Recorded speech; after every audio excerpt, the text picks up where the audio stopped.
empty sky. Listening to your songs sometimes is like listening to modern American history. You broadened your way of songwriting back in '75, didn't you? Well, I was interested in writing like my heroes did. They wrote about their times, you know, whether it's or sang about their times, like a Frank Sinatra or a Hank Williams. When I hear Hank Williams, I hear the South in the 40s. When I hear Frank Sinatra, I hear New York or Chicago in the 30s and 40s and 50s, you know. This is music that just, it brings to life these different eras of history.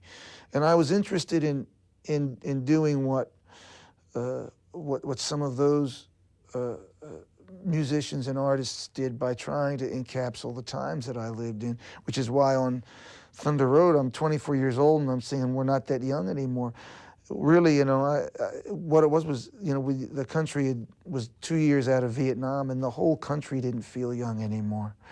And so those things crept into Born to Run, and it's what made the 1950s elements of the twangy guitars and the big wall of sound, or 60s elements, it's what made it feel not anachronistic, was there was a very current and modern sense of place and dread that had entered American life in the early 70s, and that became a part of my music. And that was the thing that, you know, my characters are all much more worried than the characters that came 10 years, 5 years before in the Phil Spector records or the Roy Orbison, you know.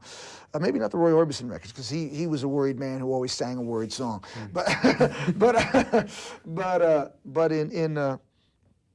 in general, you know, it was the characters were carrying a lot of weight and worry and dread with them, along with exhilaration and a good degree of hope and some innocence.